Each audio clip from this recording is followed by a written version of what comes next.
Cute and canny. More than just one out of many. Okay, so already I want to fucking kill myself. Let's continue. Good morning, easily offended millennials. I think the irony is slightly lost on you. I'm here with my queer platonic partner, Noah. If you haven't seen our queer platonic tag that we did together, you should watch it. It's great. It's a great time. I'll do that right after I stick my hand in a blender. You may have noticed that we're both wearing dresses. Yeah, not the best ones I've seen at that. Noah, why the hell would you be wearing a dress? Aren't you supposed to be a trans? Yo, low-key, end my fucking life. Let's continue. Yeah, I'm still, yeah. I'm just wearing a dress. Okay, yeah, great. All right, yeah, thanks for clearing that up. I'm wearing a dress because I want to, and clothing doesn't have a gender. Yes, it does. And so if I want to feel cute and amazing in a dress, I can. All right, that's enough you two pooping. So pay attention to this point. She says that clothes have no gender. Okay, well, you're gonna notice that there are a lot of contradictions coming up in the video, so just be mindful of that. And I do. Let's all be honest. God bless. That's the look you give someone when they've affirmed your mental illness. I identify as non-binary and more on the masculine kind of spectrum. See, you can see it here. She turns to her so that she can reaffirm these insane things that she knows sound insane. And I also identify as non-binary, but my non-binary identity doesn't really consist of any maleness. I'm mostly like female and like other. Okay, 2 quick points. Number 1, there is no other gender. There are literally only 2 configurations in which alleles can be expressed for gender. That's X and Y. Stop making this bullshit up. Secondly, someone who is confident in their answer wouldn't sit there puttering and sputtering around trying to figure out just what the fuck they're trying to say. They would just know it. Why do you think some people think that it's not okay for trans people to wear dresses? Yeah, I don't know. This bothers me. It bothers me how smug you are. Because I have worn dresses a lot on my channel before. It's a thing I like to do. And then I always get comments like, Milo, you're not actually trans. You're just a cis. And you're just trying to mock trans people and... It's time to stop. It's time to stop, okay? No. No more. No. Where the fuck are your parents? No. Who are your parents? I'm gonna call Child Protective Services. It's time to stop. Also, can I just get an instant replay on that first bit? Now, you're sure you're asexual. They see it Define they. as even more challenging to gender roles. Yeah, I'll show you some gender roles, alright.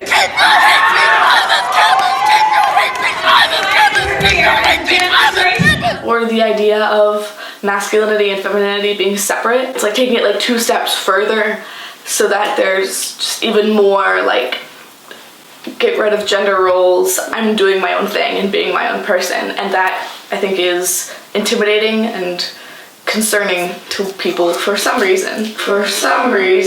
Yeah, it's just a big fucking mystery, right? I think it probably has something to do with how people define gender. Like, we understand that gender is an identity that's formed, like, probably based off of brain chemistry or something just in your head. But then a lot of people center their ideas of gender around gender stereotypes. Yeah, what a surprise. Someone who is born male or female tends to act male or female. Wow, Jesus Christ. It's a conspiracy by the patriarchy to hold the strong, big, beautiful women down. Anyway!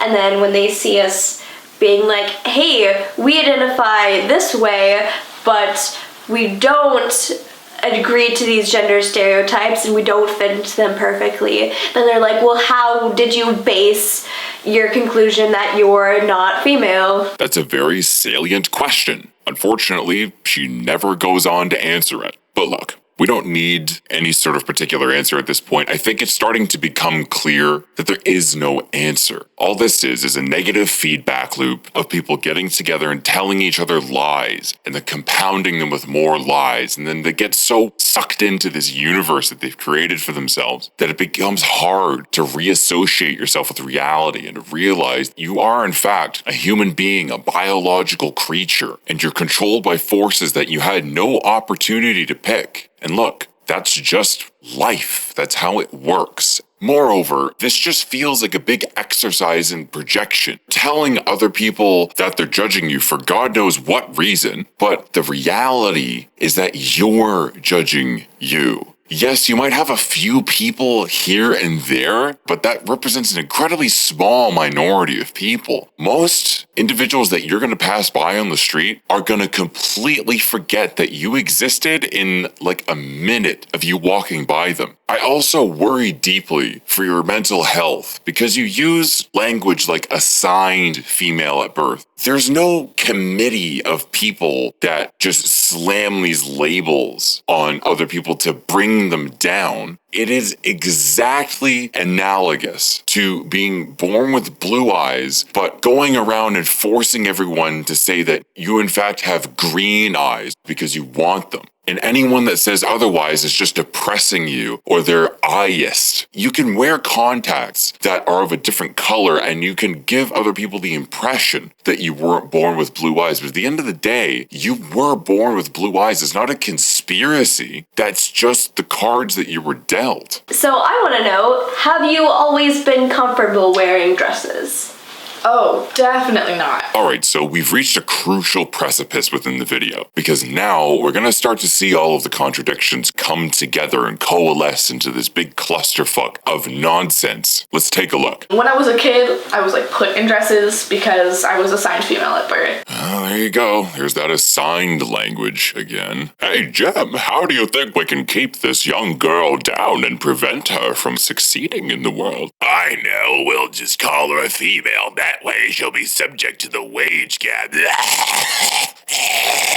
Smashing. And so they were like, take all these pink dresses and wear them. Hold on for me, Cracker. Dang, you just can't finish saying that. Clothing doesn't have a gender? So why'd you be out here pretending that those pink dresses do have a gender? Make up your damn mind, silly ass white people. And then for a while, when I was first exploring my gender and kind of coming to the conclusion that I wasn't only female, I kind of stopped wearing a lot of more feminine clothing and stuck pretty much to like pants and shirts. Well, you heard it here, ladies. Pants and shirts are not female clothing. Who's the one trying to define the gender norms now? Kind of going to the extreme and not allowing myself to embrace my femininity. I sort of have a similar story. I always wore dresses as a kid and I was completely fine wearing dresses. Now, this is completely off the point, but I'd just like to make a quick comparison here because it's fun. So, the question goes, have you always been comfortable wearing dresses? Now, Milo says she has a similar story. We'll just briefly compare their answers side by side.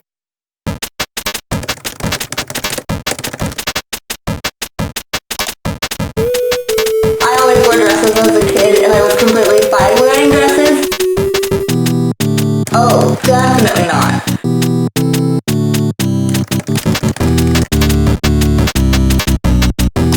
Fuck you! You just got pranked! There are some times that currently I'm not comfortable wearing dresses. A lot of times I am. I would say it just kind of depends. There are times when my dysphoria is worse. We actually get to find out a bit later in the video what those exact situations are, and just as a hint, it's pretty much exactly what you would think it would be. Or I've been in a situation where I'm not out to the people around me, and in a lot of those situations, I'm not comfortable wearing dresses or skirts or like more feminine looking clothing. I'd honestly like to know how much time this girl spends thinking about what kinds of clothes to wear just so that she can maintain this image that she's trans. It doesn't appear to me, at least, that she's taken any measures other than just changing her style of dress and only hanging out with gay people. This tells me that this isn't really an issue about gender dysphoria. I hypothesize that she's put herself underneath the LGBT umbrella as a means of coping with her anxiety issues. This is all, of course, just bedroom psychiatry. However, I can at least say with a high degree of confidence that hanging around and claiming to date someone like Milo is not going to help her at all. I am also not entirely always comfortable with wearing a dress. If I am in a queer-friendly space, then I am most definitely okay wearing a dress because I know that I'm going to be affirmed as my gender regardless of like what I'm wearing. The times when I'm like least okay with wearing a dress is if I am Uh-oh, brace yourselves. around a bunch of the straights and the cis. Ooh. Wow. Yeah, she just said that. I'm going to put a graphic on screen that illustrates the LGBT population by state and by density. So we're talking between 1 in 50 and 1 in 20 people that identify as being LGBT. That means that there are a lot of people that you are just straight up not okay being around. In fact, that sounds a little bigoted, wouldn't you say? It's also quite evident by their language and by their tonality that they've managed to mentally otherize people that don't fit within the LGBT umbrella. This sounds a lot to me like the foundations of a cult. Divorce yourself from people that don't see the world your way, and then chastise anyone that dares to question your worldview. Fortunately, this methodology of viewing straight people as others doesn't seem to be particularly popular amongst people that aren't straight. And I actually went to my sophomore homecoming in a dress, and a lot of people kept calling me beautiful and like, oh my god, insert birth name here, you're so pretty. And I actually ended up like crying in the bathroom the whole time because I was just really dysphoric and felt really gross. That's so sad. That is sad, but not for the reasons that you think it is. You see, it would just be a very sensible notion to wear something that wouldn't trigger this so-called dysphoria in you if you knew that you were going to be around the straights for a few hours. And I'd also like to know how you managed to survive high school at all, since it was a triggering experience for you having to be around people that aren't gay. Yeah, see, that's something that I feel like I experience a lot. That is sad. Dresses affect my dysphoria in different ways on different days. Ooh, rhyming. But a lot of times when I'm feeling dysphoric a little bit anyway, dresses accentuate that by accentuating the parts of me that I don't like as much, like my chest or like my curves and stuff. I have a little bit of dysphoria about my figure, so sometimes wearing a dress can bring that out more. Yeah, everyone has some degree of body image issues, but I think it's a little bit of an embellishment to call it dysphoria. But this is what progressives do. They misuse charged language like dysphoria, racism, sexism, terms like this which actually used to mean something not too long ago, and just attribute them to everyday normal things to make their situation seem way, way worse than they actually are, so that they can just collect sympathy from other people. It's some of the pettiest bullshit that you could possibly conjure up. How does it make you feel when people might assume that because you're wearing a dress and makeup that you don't have dysphoria? That just feels like a very incomplete view of me and of people in general. Oh, does it? Because, you know... And I think it would be fair to characterize both of their arguments as because, you know, there's no factual basis behind the kinds of things that they're trying to get you to believe, in hopes that rather than relying on facts and reason and common sense things, that they can just trick you into seeing the world the way that they do. But because you're a smart audience, I trust you'll be able to see through that. You should wear whatever the hell you want, because you're gonna look great in all of it. Obviously, There you go. dresses are for everyone. Dresses Wear are for dresses everyone. if you want to. Pants are for everyone. Booty shorts are for everyone. That is a point I've been wanting to make for a long time. I'll end the video by saying I don't think that these two girls are bad people or that their intentions are bad. I just think that they've become very misguided by living inside an echo chamber for such a long time, where they have virtually no diversity of opinion, as demonstrated by them being averse to being in regular social interactions that involve straight people. I do commend the idea of encouraging people to wear wear whatever it is that they feel like is going to express them the best. I hope that they're able to find the proverbial light at some point before it's too late, before they've spent their entire 20s and 30s trying to dismantle a system which doesn't need dismantling and hasn't needed dismantling for the past 500,000 years of human and human-like existence. Thank you for watching. Feel free to subscribe. I don't know when I'm going to make my next video. It takes a long time to make these, but I appreciate your patronage to my channel.